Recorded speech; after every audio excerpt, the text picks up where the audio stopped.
What's up, guys? I have got an update for you. I have been doing a little bit of digging as a follow-up to our last video where we talked about the ex-president of the Honduras, who was Julio Hernandez. This guy here, Juan Orlando Hernandez, connected to 400 tons of drugs allegedly coming into the U.S. That is what he was convicted for, sentenced to 45 years, and now the pardon. Now, why was he up for pardon?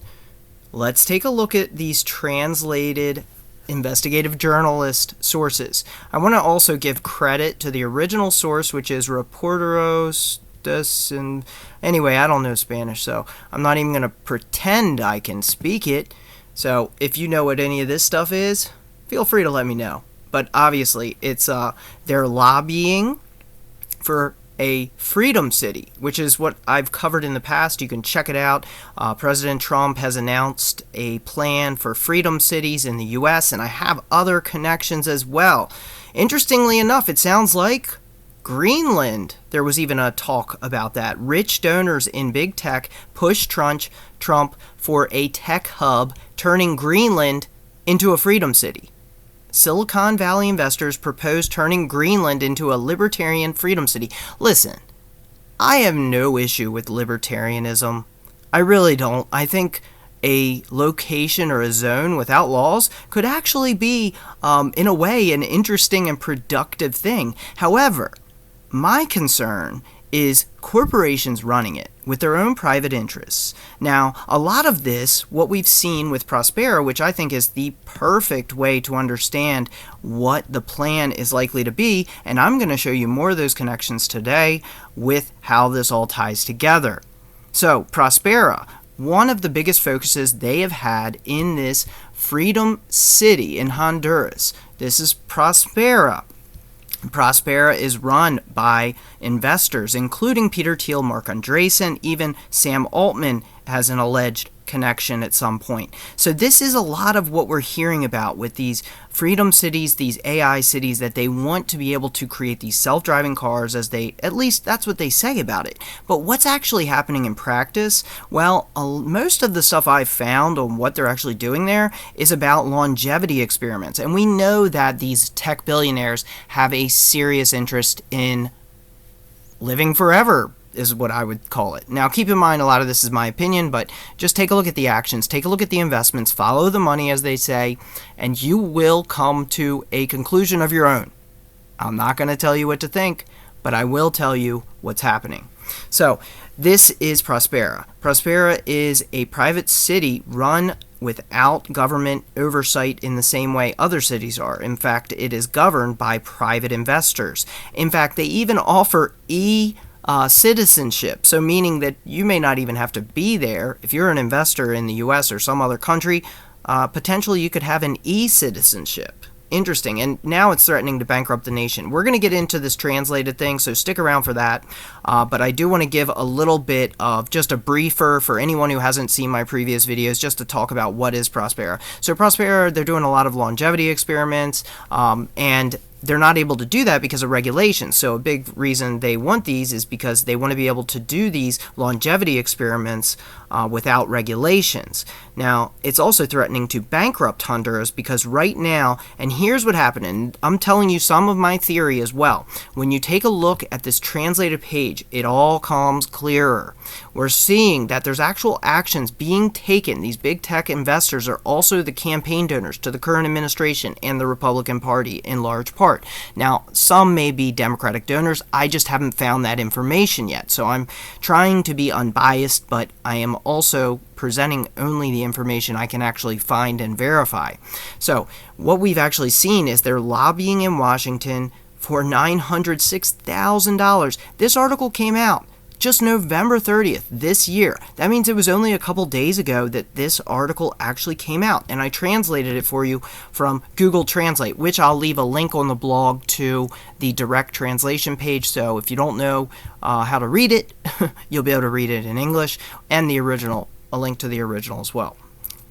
So, and they even mention in this article, without the protection of Orlando Hernandez, they believe that they're going to have a problem with the existence of their major investment. And remember, these are also campaign donors and investors, and some of them are even connected to the ballroom investment at the White House, that $300 million ballroom, record-breaking price per square foot.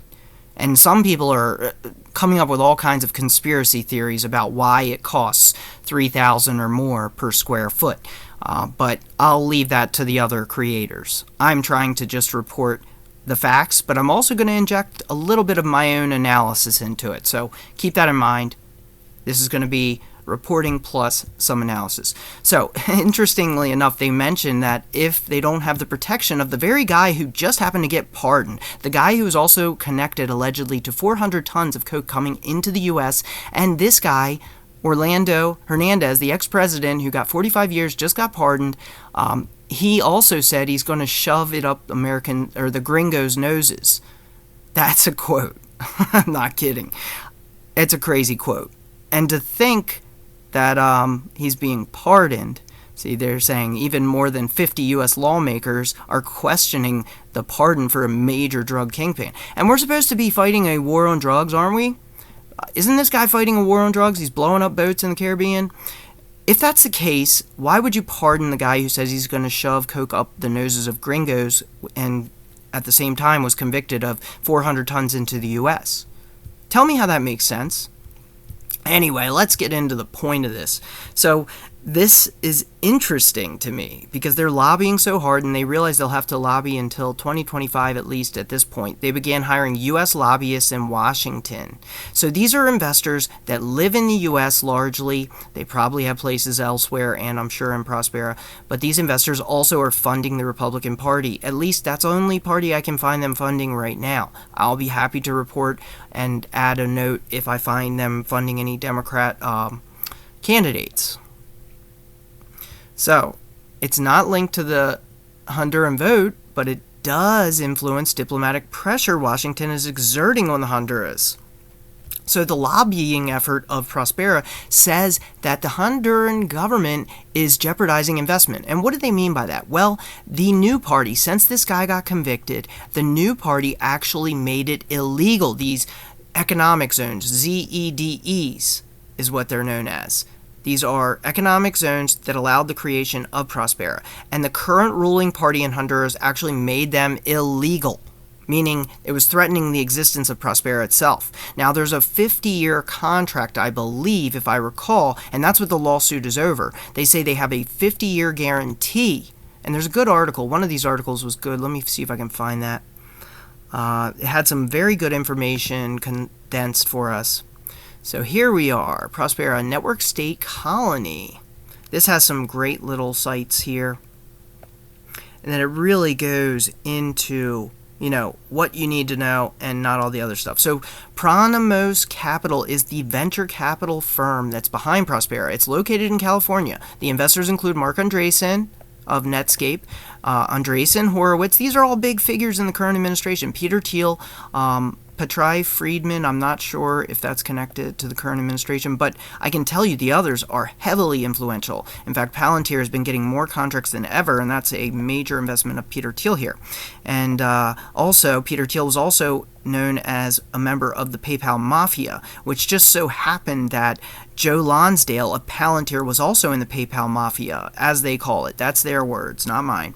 And so also Elon Musk was in the PayPal Mafia. And what they mean by the PayPal Mafia is this massive power base of big tech entrepreneurs that came out of the creation of PayPal. So these were people who helped create PayPal. Peter Thiel, Joe Lonsdale, one of the heads of Palantir, and also Elon Musk. And Elon Musk doesn't do a lot of upfront and center speaking on his plans, but I could tell you, I doubt he disagrees with the creation of these freedom cities.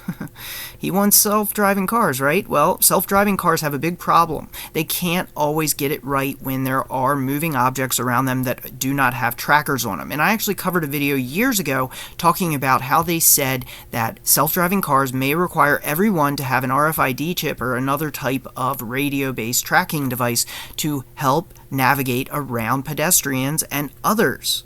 So, that is what was mentioned years ago. But if they had their own freedom city, maybe they wouldn't need everyone to wear tracking devices, or maybe it'll be a requirement to live in the city, And the current president of Honduras, which is Castro, understood, as it says here, the devastating impact these libertarian ZED... I don't even like calling it libertarian. I have to be honest with you. The reason is because I always had, a bit of a soft spot in my heart for the libertarian movement. The full freedom, anything goes. Even though I disagree in some of their practice implementation, and I do think that countries...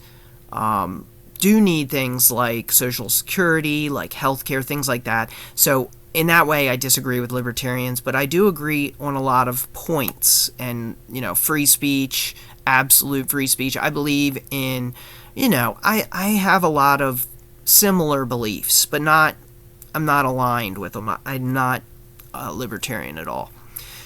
There was a time in my life when I was a lot younger that I did consider myself a libertarian, but, watching what's happened with big tech and just it seems like they direct it really now, the movement overall, not everywhere. This isn't everywhere, but I don't want to ramble too much. So the Honduran Congress repealed the law, as I was mentioning. So under the new leadership, after or during the time that Juan Orlando Hernandez was serving prison for 400 tons of cocaine and firearm offenses, during that time period after he created it, so he's the guy who helped create it, and he goes to prison 45 years. What's interesting is they believe he started accepting money from the actual cartels, and his brother accepted $1 million, according to court documents. His brother's in prison for accepting $1 million in a briefcase. Now, Juan Orlando Hernandez says he never accepted one. Anyway, the same year that was the creation of the ZEDEs was the same year I read on some articles that he was accepting money from cartels. I hope they aren't funding Prospera. I sure hope not. But, it's just an interesting, because I think that we need to look into these things to understand what's coming. What is the current administration's plans for the world? Not just the U.S., but the world. We need to understand what in countries with less power over companies, we have to see what happens there. In poorer countries, you can kind of see what people want to do, but they can't necessarily have it happen overnight in a country like the U.S. yet. But trust me, they're working on it. So the ruler after this person who went to prison actually made it illegal. So Prospera has been in a real bind. They're now in a lawsuit with Honduras, and they are seeking a massive amount of money, $10.7 billion, which is 2/3 of the Honduran annual state budget.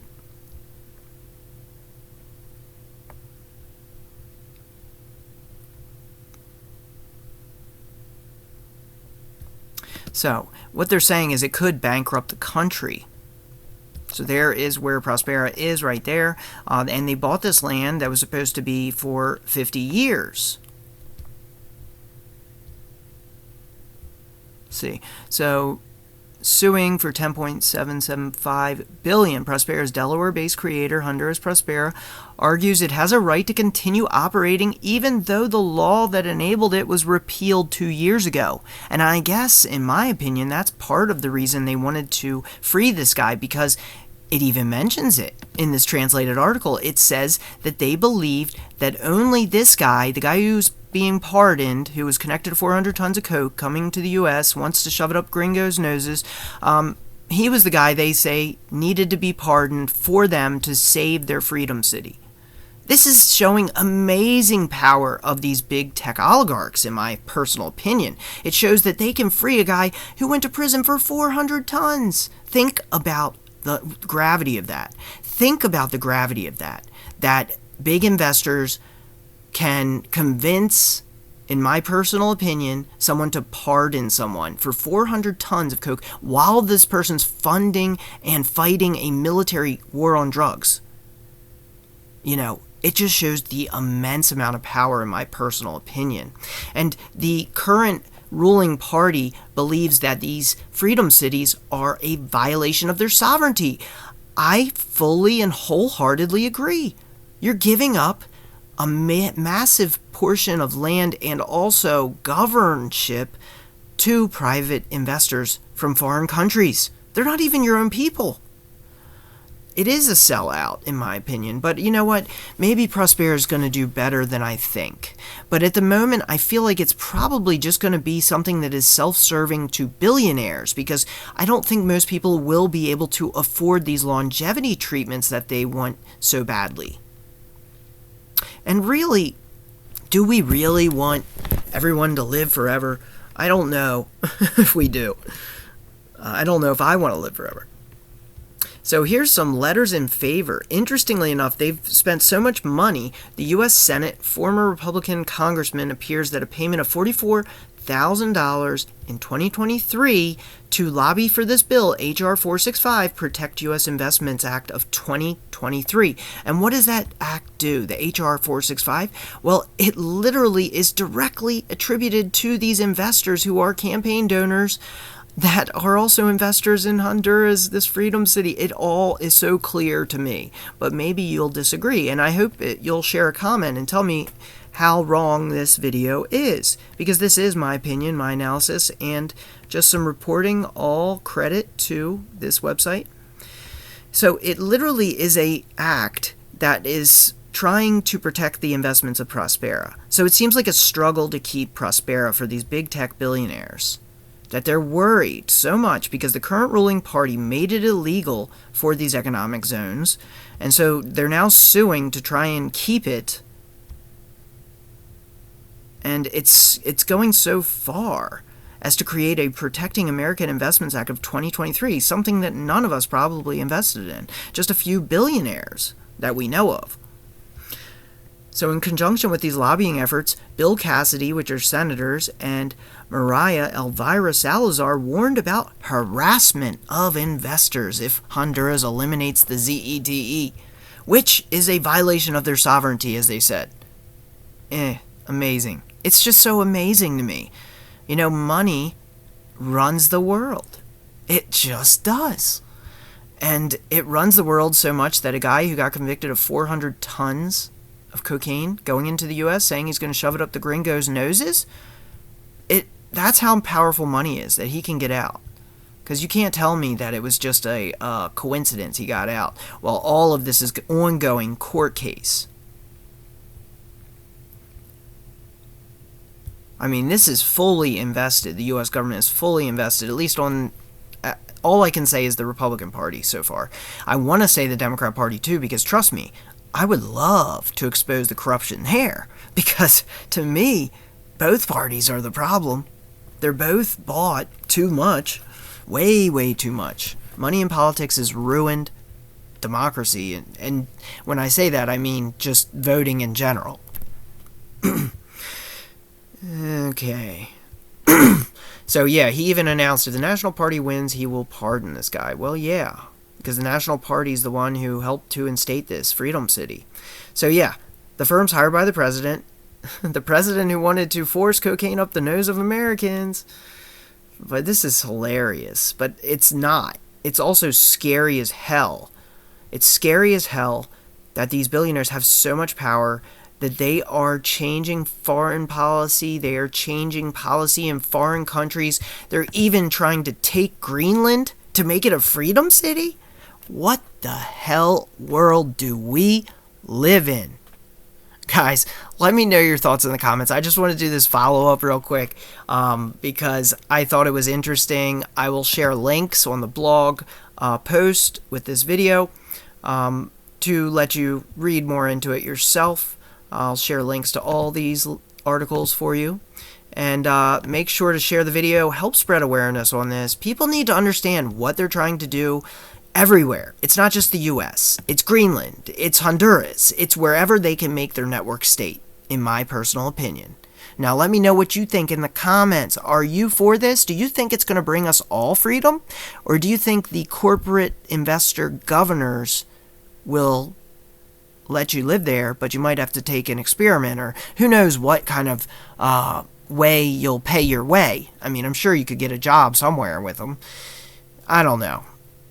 I don't want to come down too hard on Prospera. Maybe they're doing great things. Let me know in the comments, what do you think? Do you think this is a good idea? Do you think Greenland should be taken by force to create a freedom city for big tech oligarchs? Let me know your thoughts in the comments, and I'll see you guys soon in another report on geopolitics, how to protect your security and privacy.